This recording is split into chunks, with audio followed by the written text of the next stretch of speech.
Salud mental integral. Construyendo puentes hacia el autoconocimiento, la serenidad y la paz mental.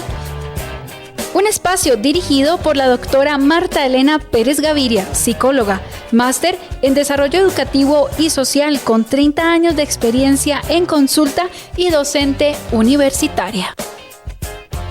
Solo aquí en San Jacinto Estéreo. Bienvenidos.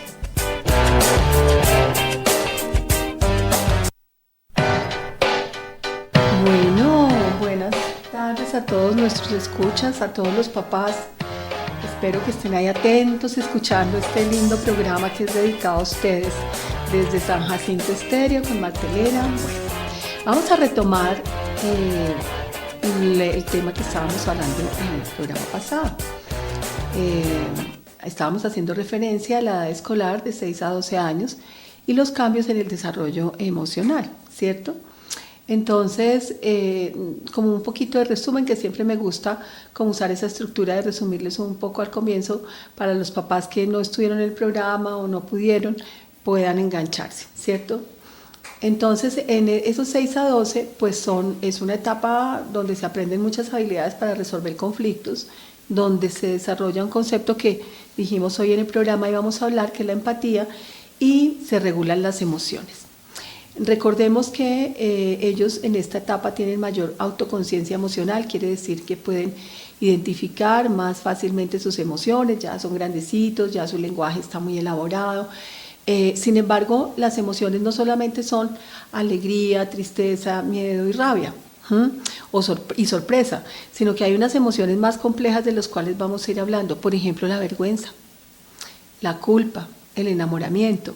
Entonces, ya por ejemplo estas edades, de pronto un niño de 12 años puede empezar a sentir mariposas en el estómago al ver una personita, una niña que le gusta. Entonces ahí vienen procesos de enamoramiento que vamos a ir viendo poco a poco, ¿cierto? Entonces ya ellos ya son más conscientes de esas emociones. Ahora, el asunto es que a veces, si desde chiquitos nosotros no trabajamos, como vimos en programas anteriores, esa capacidad del niño para decir qué es lo que está sintiendo, cómo lo siente y expresar apropiadamente esa emoción, entonces ahí vamos a tener dificultades, porque entonces estamos ante un niño de 10 años que no sabe qué es lo que tienes, qué es lo que te pasa, no sé, y de pronto le pasó algo en el colegio, viene enojado, viene molesto, ¿sí? Y no sabe cómo sacar esa emoción, especialmente los niños varones, los niños, porque a veces en casa se enseña que los niños no deben expresar las emociones, y mis queridos padres de familia, tanto niñas como niños, están su cuerpo, toda su fisiología, toda su biología humana está capacitada para mostrar las emociones. Respondemos a las emociones desde tiempos prehistóricos. Entonces, a los niños también hay que dejarles expresar las emociones. También son más independientes emocionalmente. A veces sentimos que como que un poco ya sobre los 10 nos están excluyendo de su vida, y no, ¿cierto? Si hemos construido una sana relación desde la temprana infancia, desde pequeñitos, hemos escuchado, les hemos dado buena retroalimentación a sus emociones, hemos estado atentos a sus cambios, sin enjuiciar lo que pasa en sus vidas, seguramente vamos a tener un niño a esta edad que se acerca a los papás, que habla con ellos, que es capaz de compartir. A veces tienen una afinidad con uno de los dos, ¿no? A veces es con papá o con mamá. Eso es positivo, digamos. Lo mejor es siempre que una puerta esté abierta en alguno de los dos. Entonces a veces son solamente como por cuestiones de temperamento que se entienden con uno más que con otro.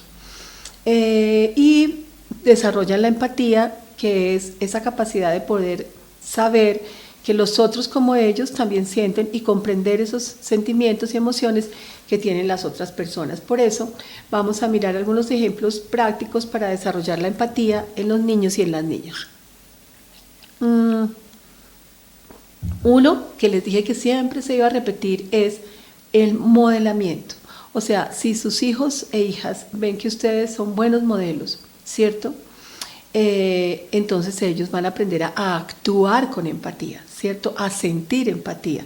Si ven, por ejemplo, que la mamá tiene una amiga, que la sabe escuchar, que le da consejos, que le da su espacio porque su amiga de pronto está llorando y le está contando algo, o que también ríe a carcajada con ella. Entonces el niño está viendo, ¿cierto?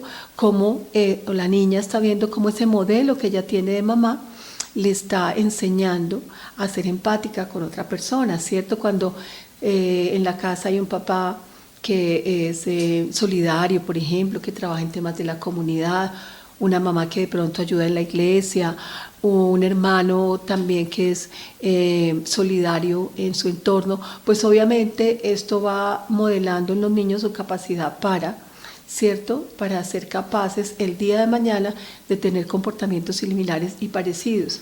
Pero si por el contrario los niños ven en la casa que tire la basura y que el vecino no se da cuenta, ¿cierto? Por ejemplo, si no se les está enseñando a los niños en esos procesos en el colegio, escuchándolos, sabiendo qué pasó y dándole buena retroalimentación, sino que de pronto como papitos equivocadamente le decimos, de pronto el niño bota un lápiz o la cartuchera y nosotros le decimos, yo no sé, me lo recupera como sea porque si no aquí tiene juguete. Pues el niño está aprendiendo que tiene que solucionar los problemas de una manera no asertiva, no acertada. Y pues seguramente la cartuchera va a perecer, pero no es de él porque él ni trabaja ni tiene cómo comprarla. Ustedes bien lo saben, queridos papás. Entonces, la cosa es cómo le enseñamos a que sea cuidadosa con sus cosas y por otro lado, que empáticamente él no puede aprender que lo que no es de él lo puede tomar, sino que sencillamente lo que es de otro ser humano pues debe ser respetado y no tomado, ¿cierto? Bueno, otra manera es fomentar la expresión de las emociones, es decir, permitir esos diálogos en donde en algún momento, en estos días, un padre que estoy atendiendo me decía, mi hijo llegó a la adolescencia, más o menos sobre los 12 años, y ya no me habla. El papá está a cargo porque la mamá falleció. Y entonces él me decía, ya no me habla, y éramos buenos amigos, él me contaba cosas, y de pronto son unos silencios largos y largos, ¿y cómo te fue? Bien. ¿Y cómo estás? Bien. Que uno no sabe cómo está el hijo. Es una etapa, como les decía, que ellos empiezan a hacer, como son más conscientes de sus emociones, a veces empiezan a guardar cosas, ¿no? ¿Sí? De pronto hicieron algo en el colegio que ustedes no quieren que sepan, de pronto se sienten culpables por algo, ya empiezan a sentir, ya saben que es la vergüenza, de pronto les dijeron una mentira, ¿cierto? Y eso es parte de su desarrollo emocional. Entonces esos diálogos abiertos que tenemos que buscar el espacio en todas las edades. Y vuelvo e insisto, ojo con los celulares, dense cuenta, y les cuento si no lo saben, muchos colegios que están asociados ya en una gran asociación en Bogotá, sacaron de sus aulas los celulares y empezaron a ver que los niños hablan. Imagínense, los niños hablan unos a otros porque no se hablaban. ¿Cómo les parece esto? Generaciones anteriores sabemos que la única manera era relacionarse con el otro, conversar sobre de pronto la novela que habíamos visto, o el tema de actualidad de la familia, o lo que nos estaba pasando interiormente, lo que estábamos sintiendo con los amigos y amigas. Y ahora parece que eso se da por chat, ¿no? Entonces es muy importante estar atentos al uso del celular, papás. Yo veo tantos papás, y lo repetiré todas las veces que pueda, que los hijos le hablan y los papás están allí más pendientes de su celular. Entonces los diálogos abiertos son muy importantes. Recuerden que cuando un niño se abre a contar algo, no debemos juzgar, debemos estar atentos, escuchando, de pronto preguntar, ¿no? ¿Y eso cómo te hace sentir a ti? ¿Y cómo crees que lo puedes solucionar? O preguntarle, ¿necesitas mi ayuda? ¿Necesitas que yo te diga cómo puedes solucionar, que te dé una orientación? Porque eso va a hacerlo sentir que usted está mostrando respeto hacia su emoción. Otras formas en donde podemos desarrollar la empatía es animar a los niños a hacer cosas amables cada día. De pronto, por ejemplo, peinar el perro. Hay niños que hacen daños a los animales, ¿no? A veces sin darse cuenta, a veces intencionalmente, ¿no? De pronto pisarle la cola al gato, o ver si al gato le duele esto, al perro esto. Ojo con eso. Ojo, porque ahí el niño no está demostrando empatía hacia un ser que es vivo, y eso nos puede estar indicando luego que hay que atender cosas más complejas. Entonces, actos de bondad, actos bonitos, donde ellos puedan ayudar. Y bueno, por supuesto, programas, películas de pronto interesantes, porque a veces, miren, uno ve que las familias ven, y perdonen la expresión que voy a utilizar, tanta basura. El mundo bien complejo. Prende uno las noticias, hay temas complejos, personas que mueren, robos, un muchacho que de pronto tiene un mal momento por robarle un celular, etcétera, etcétera. Y uno dice, y a veces los días de descanso, entonces en la familia que se vieron, Rambo 1, Rambo 2, Rambo 3, Rambo 4, y el niño que llega, chiquito que llega a ser al colegio, pues a creerse un Rambo. Ya se los he comentado anteriormente que los medios visuales inciden muchísimo, modelando también o siendo modelos de conductas inapropiadas. Tampoco se trata de no hacerlo, pero digamos cuando ya el niño esté preparado, 10 años, que uno pueda discutir con él, ¿cómo es esto? Esto está mal, ¿cierto? O se podría hacer de otra manera, o cómo te parece que la gente se grite así. Es decir, acompañar al niño cuando está viendo estos programas e incluir en ello la reflexión, que es tan importante. Bueno, la reflexión de los papás. Otro que es muy importante es la resolución, enseñarle a los niños la resolución de conflictos. ¿Cómo es esto? Cuando surja un conflicto en casa, por ejemplo, entre los hermanos, sentarse la familia, o los que están, los integrantes que están, de pronto está la abuela, de pronto está una tía. Entonces sentarse juntos para discutir cómo se sienten las personas que están involucradas en un conflicto. Ejemplo, a uno le toca el escritorio y el computador y resulta que también el otro tiene una tarea. Y de pronto el niño mayor empuja al niño menor y lo quita a las malas, ¿cierto? Y le dice, quite de ahí porque me toca a mí, ¿cierto? Y eso genera un conflicto. De pronto el chiquito vuelve y se le devuelve y le pega, y el grande le pega más duro y se escala el conflicto, es decir, va ascendiendo como una escalera. Ahí lo más importante es que haya un adulto responsable que pueda entrar en esa resolución del conflicto y que les pregunte, pues obviamente por lo que pasó, escuchando sin juicio cada uno de los comentarios o cada una de las opiniones sobre la situación presentada. Y por supuesto se busque, ojalá y si se puede, incluir a todos los protagonistas, a todos los que participaron en ese momento y ver qué posible solución le podemos dar a ese conflicto, ¿cierto? Aprender a resolver conflictos desde pequeños en casa es muy importante, porque queridos padres de familia, la vida está llena de conflictos cotidianos, en el colegio, en la casa, dígame en el colegio, cuando hay dos niños que no se entienden, cuando uno dice que ese lápiz es de él y no del otro, cuando en una tarea, por ejemplo, hay uno que no quiere colaborar o colaboró más que el resto, y uno dice, bueno, ¿qué pasa? ¿Cierto? ¿Sí? ¿Qué es lo que pasa? En todas estas situaciones, los niños van a estar solos, los niños van a tener que resolver conflictos, y si nosotros no lo hemos enseñado, pues obviamente difícilmente el niño va a saber qué hacer. Incluso, por ejemplo, estos actos en donde el niño se ve enfrentado al bullying o a lo que se denomina matoneo, regularmente los niños no saben cómo enfrentar ese conflicto. A veces no saben ni siquiera si contarle a sus papás, imagínense, porque están como frente a una puerta sin salida, ellos se sienten atrapados en una situación en donde no saben cómo salir de esa situación, porque se sienten rechazados, porque se sienten agredidos, porque se sienten menospreciados, porque su autoestima está en el piso, y por supuesto el niño no sabe, a veces dependiendo de la edad, de pronto un niño de 6 años, de 7 años, de 8 años, no sepa contarles a ustedes qué les está pasando eso en el colegio, ¿cierto? Entonces por eso es tan importante que aprendan desde casa a resolver esos conflictos. Recuerden ustedes que los conflictos, los modelos de buen aprendizaje y manejo de las emociones se aprenden en casa. Esto no se aprende en otro contexto. Por más buen colegio que tengamos, estimados papás, mamás, abuelitas, por más buen colegio, siempre la responsabilidad está en casa, en papá, en mamá, en el cuidador que esté a cargo de ese niño, ¿sí? Unas actividades que ustedes pueden desarrollar en casa y que son muy bonitas, ¿sí?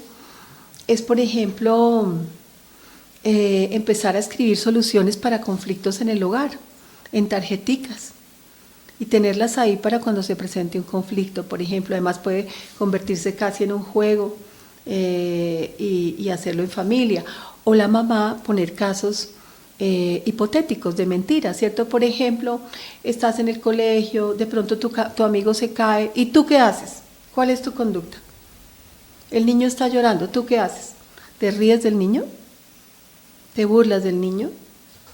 ¿Vas y buscas a la profesora? ¿O vas corriendo a ayudarlo?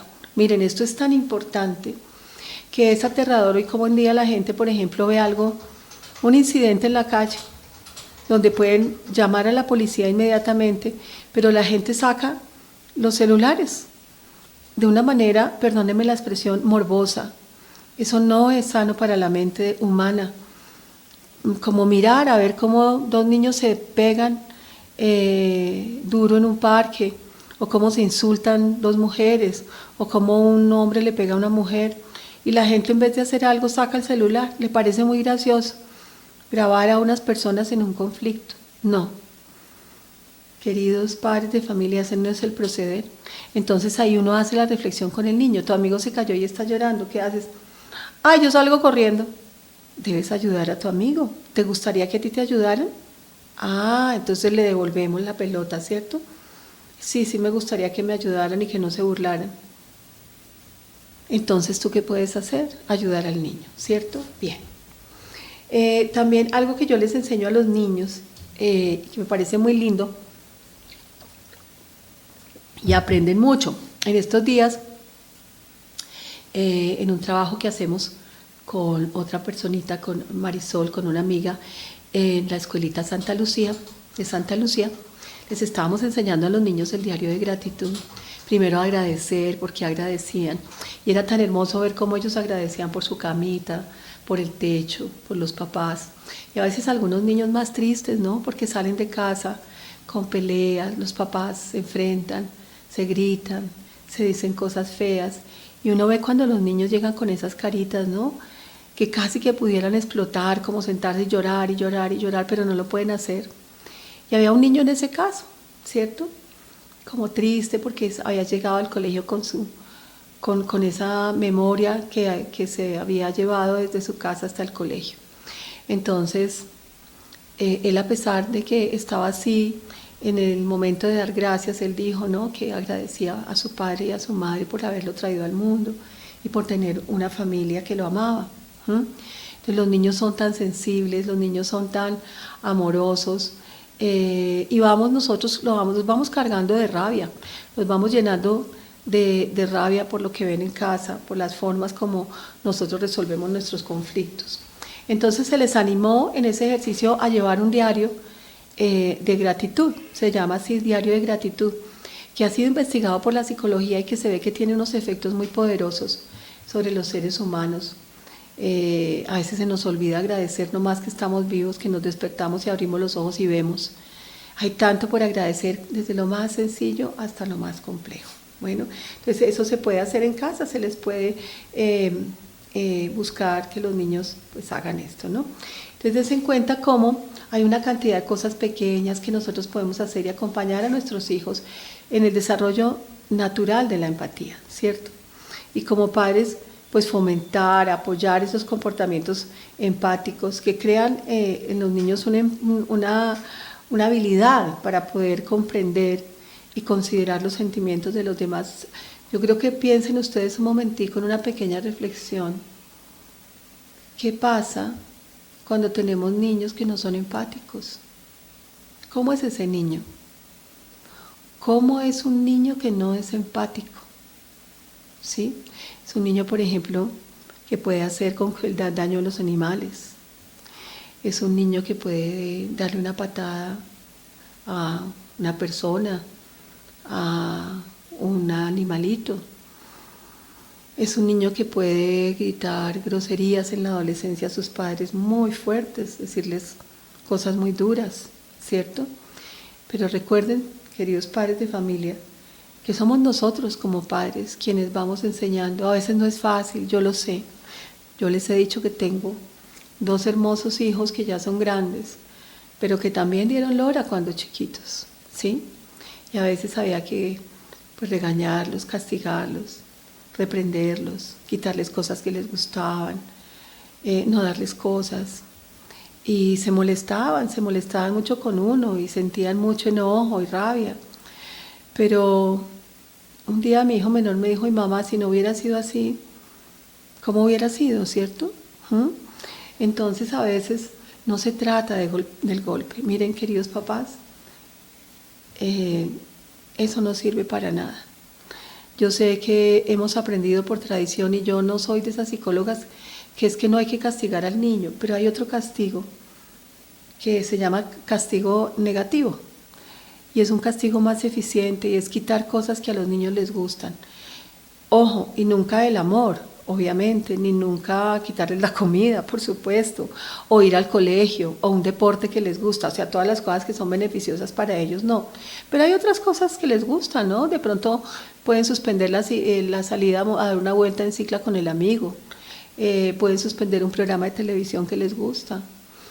Si ya son más grandecitos y tienen acceso al celular de papá o mamá, decirles, no, pues no tienes acceso, porque tu comportamiento fue equivocado, ¿cierto? Porque está comprobado.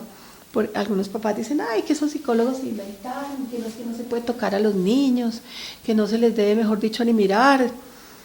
Pues la verdad yo no me lo inventé, pero hay muchas investigaciones, muchos estudios muy viejos ya, de más de 60, 70 y quizás un siglo, que demuestran evidentemente que el castigo como castigo físico poco sirve y que nos va alejando de ellos, que nos va alejando pues de esas posibilidades de tener una relación sana con nuestros hijos. Bueno, entonces, estos son como los elementos que quería reforzarles en relación con la empatía, ¿sí? Pero dentro de esta edad también hay otro concepto que es muy hermoso, que les dije que íbamos a desarrollar, que son las habilidades de afrontamiento, que están muy de la mano de la empatía, muy de la mano del reconocimiento de las emociones. Y es que los niños comienzan a desarrollar estrategias para hacerle frente al estrés y a las emociones difíciles que ellos sienten.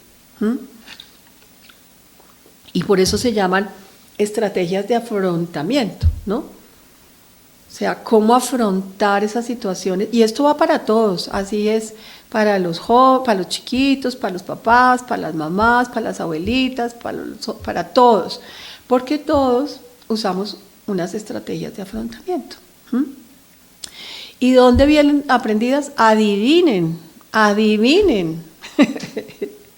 De la casa, queridos padres, de la casa, ahí empiezan a aprender las estrategias para afrontar situaciones difíciles. Ahora, ¿qué es el estrés? Digamos en los niños, ¿qué es el estrés? Por ejemplo, entonces, imagínense ustedes, tenemos a María, que es la hija de cualquiera de nosotros, María. María es una niña de 9 años, pero se le dificultan las matemáticas. Ay, María tiene problemas con las tablas de multiplicar, María le cuesta dividir, y entonces la mamá muy brava está frente a María, hágale María, ¿qué hubo María? ¿Cómo así que no va a poder? Todos los niños pueden, y grita, y se descompone. Querida mamá, lo mejor es que no lo haga usted, porque María así no va a aprender las tablas de multiplicar. Hoy en día, afortunadamente, hay muchas cosas, ¿no? Por ejemplo, juegos, ahí sí papás pueden, ahí sí que el internet nos sirve, ¿no? Entonces, por ejemplo, canciones, donde se aprenden esas tablas de multiplicar rapidísimo. Pero el estrés, ¿dónde está? En que cuando yo grito a María, el grito es una fuente de estrés para todo el mundo, o a alguien le gusta que lo grite. O sea, yo no creo que nadie, ni en el trabajo, ni en la calle, ni en el colegio, ni en la escuela, ni en la casa nos gusta que nos griten. El grito nos deja aturdidos, nos molesta, nos hace sentir incómodos, a veces nos hace pensar que no valemos mucho porque nos están gritando, ¿cierto? Entonces podemos tener una voz firme a veces para decir las cosas, ¿sí? Pero no el grito, no hay necesidad de elevar el tono de la voz. Bueno, entonces esas estrategias de afrontamiento las van aprendiendo los niños durante todos estos años. Entonces imagínense todo lo que aprenden. De los 0 a los 7, como ya lo he repetido, es una etapa súper importante del desarrollo de los niños porque, como bien se dice popularmente, son esponjitas. Ellos están aprendiendo de todo lo que pasa alrededor. Entonces aprenden el desarrollo de las emociones, aprenden el lenguaje, aprenden cómo afrontar el estrés, aprenden a ser empáticos, aprenden a ser creativos o a no serlo, depende de cómo se haya fortalecido esto, ¿cierto? Entonces, una de las cosas es el afrontamiento. Entonces, ante el estrés o ante una emoción difícil, por ejemplo, ¿cómo afronta uno un enojo? De pronto el niño perdió un lápiz y le tiene pánico al papá o a la mamá porque dice, ay Dios mío, me van a dar una pela, la cosa más horrible. Y él no sabe qué hacer. Entonces está estresado por un lado, ¿cierto? Y por el otro está enfrentando una emoción muy difícil, que es como la angustia, ¿no? ¿Cómo hago yo para salir en la casa que boté los 2 lápices nuevos, el negro y el rojo? ¿Cierto? Y entonces es muy importante que los niños puedan hablar sobre esto que les pasó. La verdad, mamá, los dejé un momento y cuando llegué no estaban. De pronto, de verdad, algún niño los cogió, algún niño le pasó lo mismo y el papá es más bravo que el otro y el niñito se los cogió, ¿cierto? Y la pregunta es, ¿aprenderá mi hijo algo si yo le pego? ¿De no botar los lápices, a no botarlos? Creo que lo que aprendemos, queridos papás, aunque ustedes no lo crean, es a tener miedo, mucho miedo. Caminamos en este mundo cargados de una bolsa enorme que se llama miedo. Imagínense ya desde chiquitos uno ahí con su bolsita lleno de miedos. Aprendemos a tener miedo al profesor, a tener miedo a los papás, a tener miedo a hablar ante los demás. Aprendemos a tener miedo a llorar, porque no llore, eso es de niños, no sea bobo, ¿no? Aprendemos a tener miedo a expresar nuestras emociones. Aprendemos a tener miedo a amar, a mostrar el amor. El miedo es un monstruo, como digo yo, de 7 cabezas. Horroroso. Es un monstruo horroroso. Entonces, ojo, queridos papás, que si nosotros no estamos enseñando habilidades de afrontamiento, pues obviamente nuestros hijos, nuestras hijas van a aprender a ser miedosos. Y luego les decimos, pero hágale, dele con esto, no sea cobarde, enfrente no sé qué.